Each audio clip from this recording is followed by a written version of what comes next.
तेलंगाना की राज्यपाल श्रीमती तमिलसाई सौंदरराजन जी, केंद्रीय मंत्रिमंडल के मेरे सहयोगी श्री जी कृष्ण रेड्डी जी, तेलंगाना सरकार के मंत्री, Indian school of business executive board के चेयरमैन, डीन, अन्य प्रोफेसर्स, टीचर्स, पेरेंट्स और मेरे प्यारे युवा साथियों,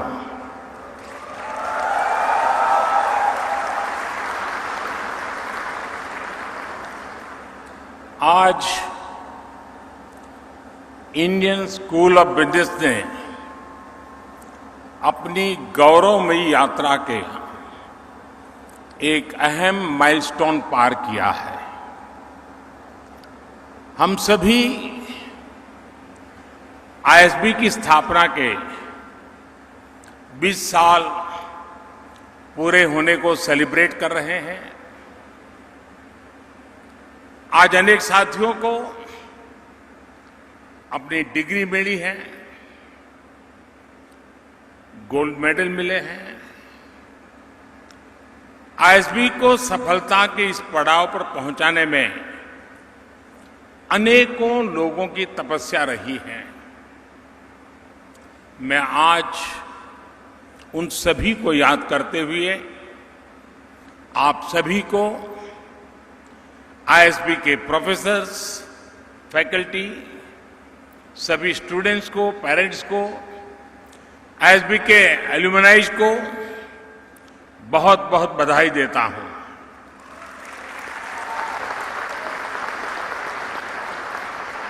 साथियों, साल 2001 में अटल जी ने इसे देश को समर्पित किया था। तब से लेकर आज तक लगभग 50,000 एग्जीक्यूटिव यहां से ट्रेन होकर निकले हैं। आज आईएसबी एशिया के टॉप बिजनेस स्कूलों में से एक है।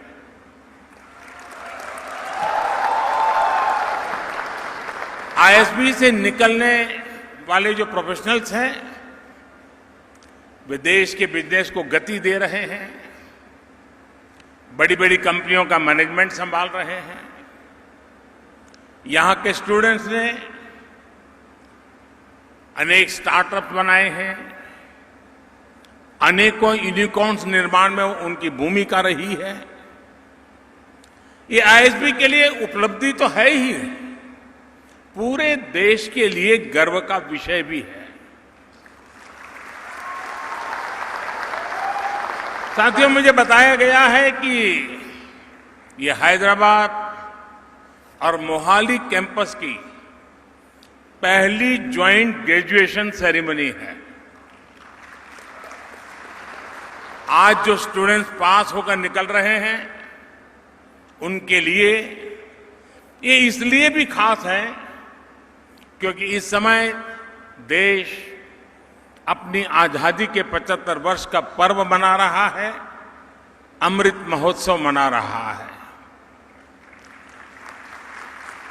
हम बीते 75 साल की उपलब्धियों को देख रहे हैं और आने वाले 25 साल के संकल्पों का रोड मैप भी बना रहे हैं।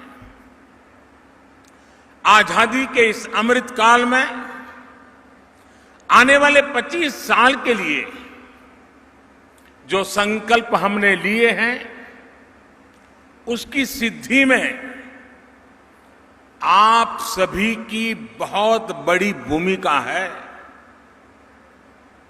और आज भारत में जो आशा है, लोगों में जो आत्मविश्वास है, नए भारत के निर्माण के लिए जो इच्छा शक्ति है, वो आपके लिए भी अनेक संभावनाओं के द्वार खोल रही है। आप खुद देखिए, आज भारत G20 देशों के समूह में फास्टेस्ट ग्रोइंग इकोनॉमी है।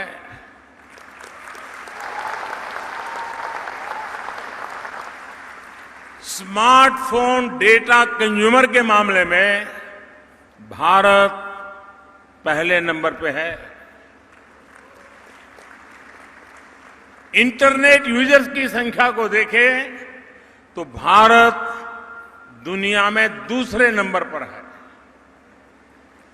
ग्लोबल रिटेल इंडेक्स में भी भारत दुनिया में दूसरे नंबर पर है। दुनिया का तीसरा सबसे बड़ा स्टार्टअप इकोसिस्टम भारत में है। दुनिया का तीसरा सबसे बड़ा कंज्यूमर मार्केट भारत में है। ऐसी कई चीजें मैं आपके सामने रख सकता हूं, गिना सकता हूं। कोरोना जैसी वैश्विक महामारी में हम सबने और दुनिया ने भारत का सामर्थ्य देखा है। सदी की इस सबसे बड़ी आपदा में ग्लोबल सप्लाई चेन्स में इतना बड़ा डिस्रप्शन हुआ, फिर युद्ध ने भी इस संकट को और बढ़ा दिया। इन सब के बीच भी भारत आज ग्रोथ के एक बड़े केंद्र के रूप में उभर रहा है। पिछले साल भारत में अब तक का सबसे ज्यादा रिकॉर्ड एफडीआई आया। आज दुनिया ये महसूस कर रही है कि इंडिया मीन्स बिजनेस, और ये केवल अकेले सरकार के प्रयासों के कारण संभव नहीं हुआ है।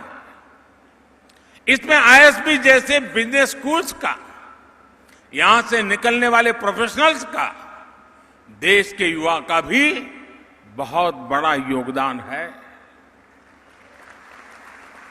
चाहे स्टार्टअप्स हो या ट्रेडिशनल बिजनेस हो, चाहे मैन्युफैक्चरिंग हो या सर्विस सेक्टर हो, हमारे युवा ये साबित कर रहे हैं कि वो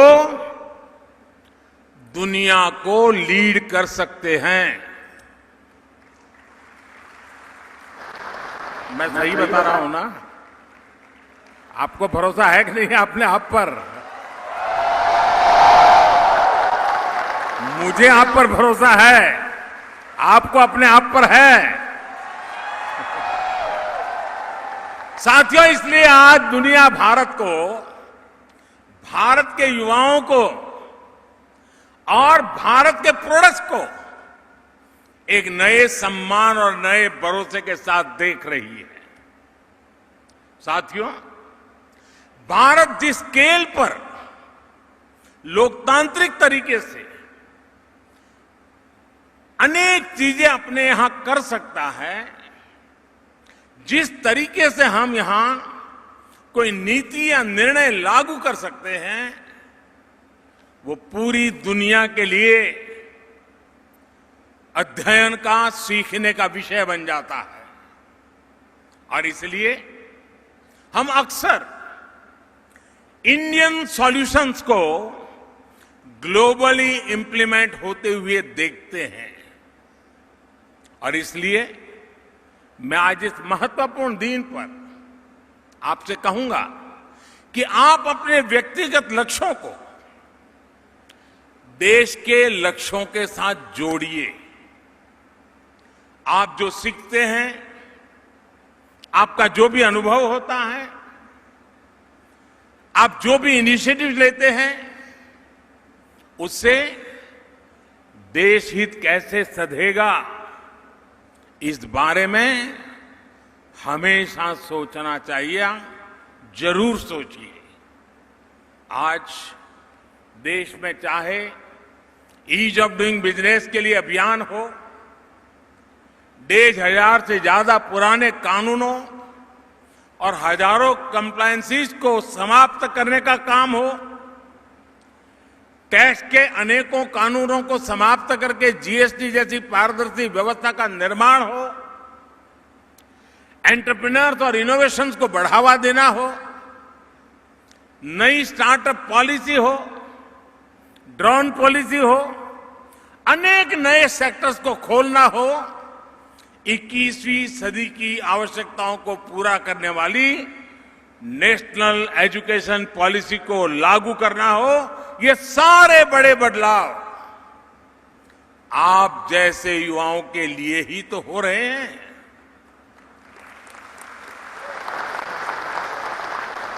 आप जैसे युवाओं की तरफ से आने वाले जो सॉल्यूशंस हैं, उन सॉल्यूशंस को इंप्लीमेंट करने के लिए, आपके आइडिया को देश की ताकत बनाने के लिए हमारी सरकार हमेशा देश की युवा शक्ति के साथ खड़ी है।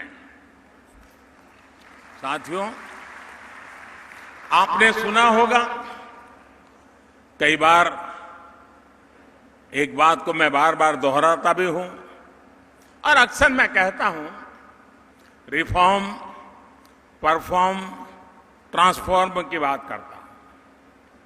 ये मंत्र देश में आज जो गवर्नेंस है उसे डिफाइन करता है। ये आप जैसे मैनेजमेंट के स्टूडेंट्स, प्रोफेशनल्स के लिए भी बहुत अहम। मैं ये सारी बातें आपको इसलिए बता रहा हूं क्योंकि आप लोग यहां से निकलने के बाद बहुत सारे पॉलिसी डिसीजंस लेने वाले हैं। पॉलिसी सिर्फ ड्राइंग रूम पर अच्छी हो, कागज पर बेहतर हो, जमीन पर अगर नतीजे ना दे तो उसका कोई लाभ नहीं होता। इसलिए पॉलिसी का आकलन इंप्लीमेंटेशन और एंड रिजल्ट के आधार पर होना चाहिए। रिफॉर्म, परफॉर्म, ट्रांसफॉर्म के मंत्र ने कैसे पॉलिसीज को, देश की गवर्नेंस को रिडिफाइन किया है, ये भी मैं चाहूंगा कि आप जैसे नौजवानों को जानना बहुत जरूरी है। साथियों, बीते 8 साल की तुलना अगर आप उसके पहले के 3 दशक से करेंगे तो एक बात जरूर नोट करेंगे, हमारे देश में रिफॉर्म्स की जरूरत तो हमेशा से महसूस की जाती रही थी, लेकिन पॉलिटिकल विल पावर की हमेशा कमी रहती थी।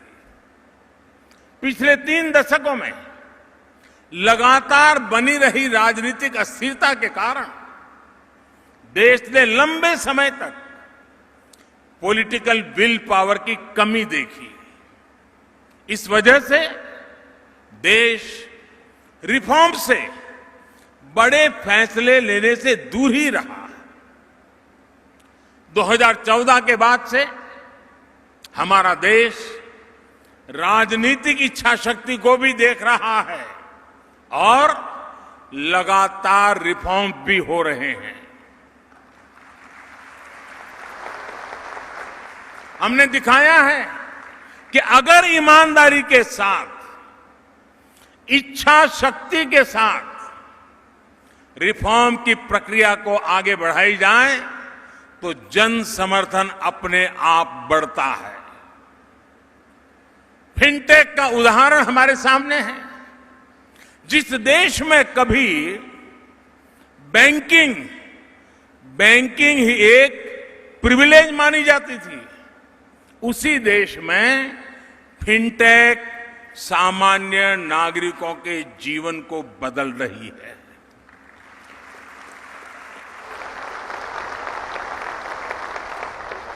जहां कभी बैंकों के प्रति भरोसा कायम करने के लिए बहुत सारी मेहनत करनी पड़ती थी, वहां अब दुनिया की 40% डिजिटल ट्रांजैक्शन हिंदुस्तान में हो रही है।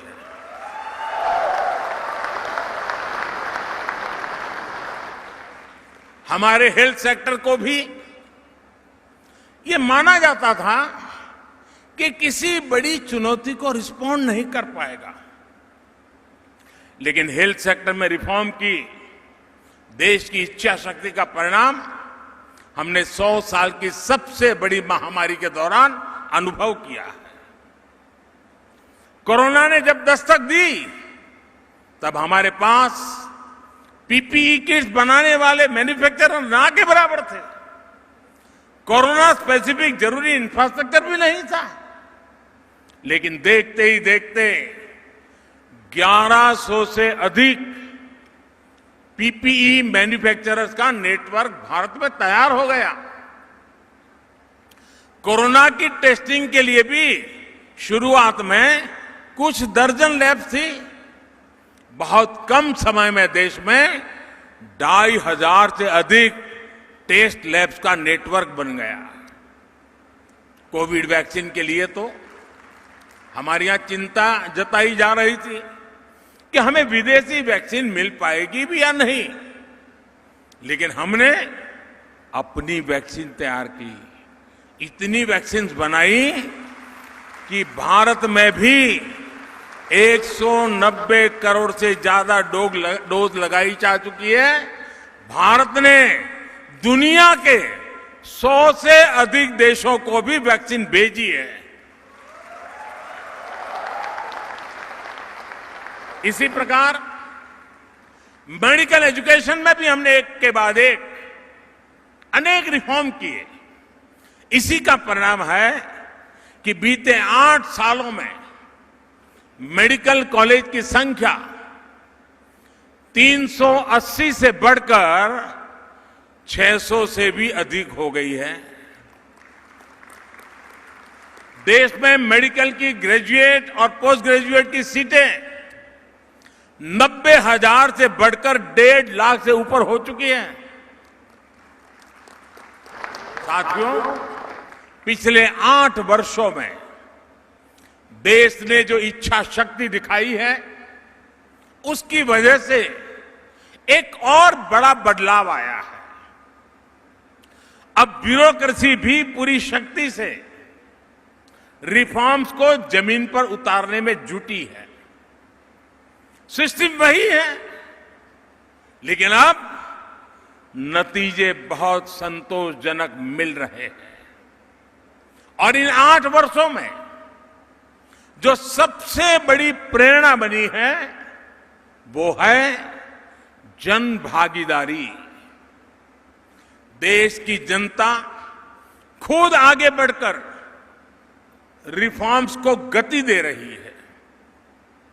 और हमने ये स्वच्छ भारत अभियान में देखा है।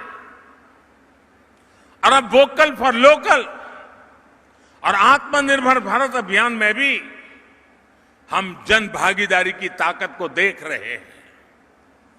जब जनता सहयोग करती है तो नतीजे अवश्य मिलते हैं, जल्दी मिलते हैं। यानी सरकारी व्यवस्था में सरकार रिफॉर्म करती है, ब्यूरोक्रेसी परफॉर्म करती है और जनता के सहयोग से ट्रांसफॉर्मेशन होता है। साथियों, ये आपके लिए एक बहुत बड़ी केस स्टडी है। रिफॉर्म, परफॉर्म, ट्रांसफॉर्म की जो ये डायनेमिक्स हैं, वो आपके लिए रिसर्च का विषय है।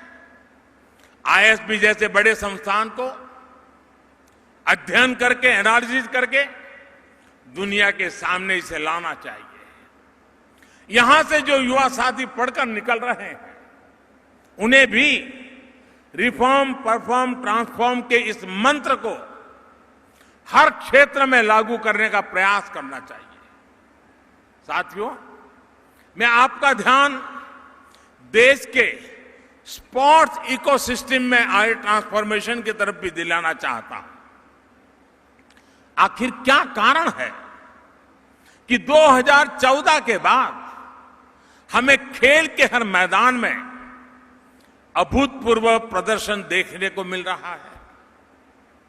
इसका सबसे बड़ा कारण है हमारे एथलीट्स का आत्मविश्वास। आत्मविश्वास तब आता है जब सही टैलेंट की खोज होती है, जब टैलेंट की हैंड होल्डिंग होती है, जब एक ट्रांसपेरेंट सिलेक्शन होता है, ट्रेनिंग का, कंपटीशन का एक बेहतर इंफ्रास्ट्रक्चर मिलता है। खेलो इंडिया से लेकर ओलंपिक्स पोडियम स्कीम तक ऐसे अनेक रिफॉर्म्स के चलते आज स्पोर्ट्स को ट्रांसफॉर्म होते हम अपनी आंखों के सामने देख सकते हैं, अनुभव कर सकते हैं। साथियों, मैनेजमेंट की दुनिया में परफॉर्मेंस, वैल्यू एडिशन, प्रोडक्टिविटी और मोटिवेशन, इन बातों पर भी बहुत चर्चा होती है। अगर आपको पब्लिक पॉलिसी में इसका उत्तम उदाहरण देखना है तो आपको एस्पिरेशनल डिस्ट्रिक्ट प्रोग्राम को जरूर स्टडी करना चाहिए। हमारे देश में 100 से अधिक ऐसे जिले थे जो विकास की दौड़ में काफी पीछे थे। देश के लगभग सभी राज्यों में एकाध दो कहीं पर थोड़े ज्यादा ऐसे एस्पिरेशनल डिस्ट्रिक्ट है। विकास से जुड़े हर पैरामीटर में ये जिले बहुत कम स्कोर करते थे। इसका सीधा प्रभाव देश की ओवरऑल परफॉर्मेंस पर, रेटिंग पर, ओवरऑल प्रदर्शन पर बड़ा नेगेटिव असर पड़ता था। इनको ये समझकर कुछ हो नहीं रहा है, बदलाव दिख नहीं रहा है, हालत बुरे हैं और इसलिए सरकारें क्या करती थी, उसको पिछड़ा घोषित कर देती थी। ये तो बैकवर्ड डिस्ट्रिक्ट है। अगर यही सोच है तो उनके मन में भी हो जाता है यहाँ तो ऐसा ही रहेगा, कुछ बदलाव नहीं होगा। सरकारी सिस्टम में जिन अफसरों को सबसे कम प्रोडक्टिव माना जाता था, निकम्मे माना जाता था, उनको अक्सर इन जिलों में तैनात करने देना और जाओ भाई तुम्हारा जानो, तुम्हारा नसीब जाने, पड़े रहो। लेकिन साथियों, हमने अप्रोच बदली। जिसे कल तक बैकवर्ड डिस्ट्रिक्ट कहते थे, हमने कहा है बैकवर्ड नहीं है, ये एस्पिरेशनल डिस्ट्रिक्ट है। हमने उसको एस्पिरेशनल घोषित किया और हमने तय किया कि हम इन जिलों में विकास की आकांक्षा जगाएंगे, एक नई भूख जगाएंगे। देश के एफिशिएंट युवा अधिकारियों को चिन्हित करके इन जिलों में भेजा गया। इन जिलों में होने वाले हर काम को विशेष तौर पर मॉनिटर किया गया। डैशबोर्ड पर रियल टाइम मॉनिटरिंग करने की व्यवस्था की। जहां जहां कमियां नजर आती थी, उन कमियों को दूर करने का प्रयास किया गया। और साथियों, आपको जानकर के खुशी होगी, आज स्थिति ये है कि इनमें से कई जिले आज देश के दूसरे बेहतर समझे जाने वाले जिलों से कहीं ज्यादा अच्छा परफॉर्म कर रहे हैं।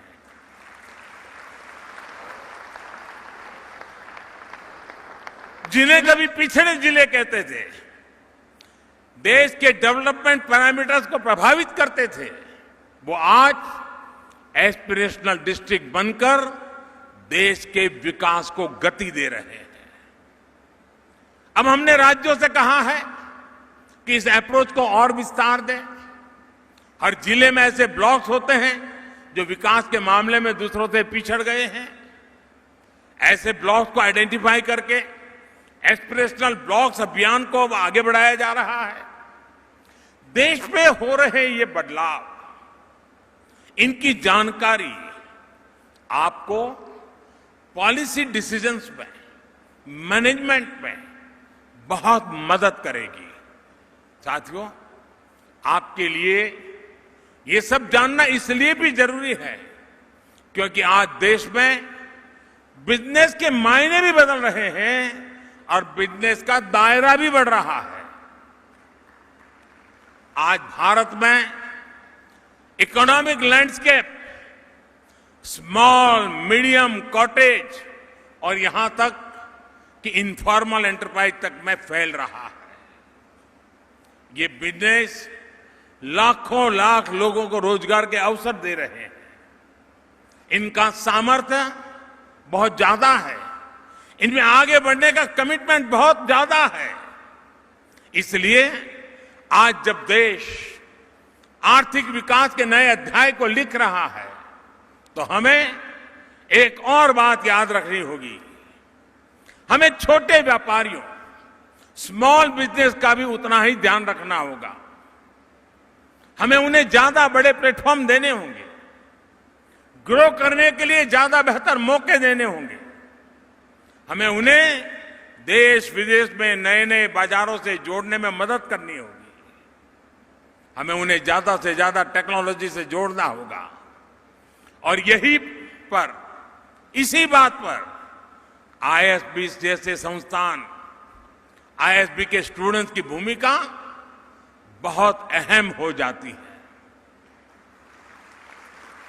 एक फ्यूचर बिजनेस लीडर के तौर पर आप सभी को, हर बिजनेस को और बड़ा और विस्तार करने के लिए आगे आना होगा, जिम्मेवारियां संभालनी होगी।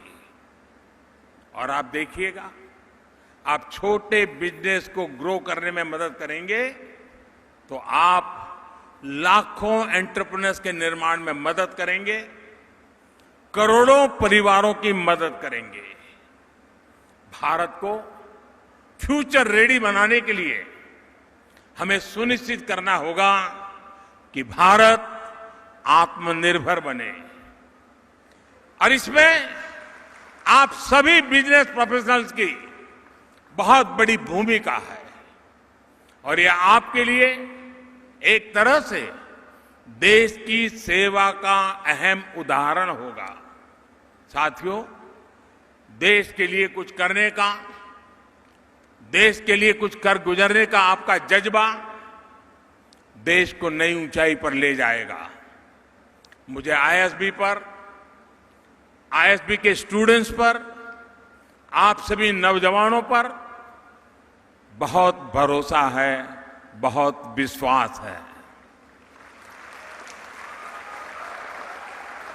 आप एक पर्पज के साथ इस प्रतिष्ठित संस्थान से बाहर निकले। आप अपने गोल्स को राष्ट्र के संकल्पों के साथ जोड़िए।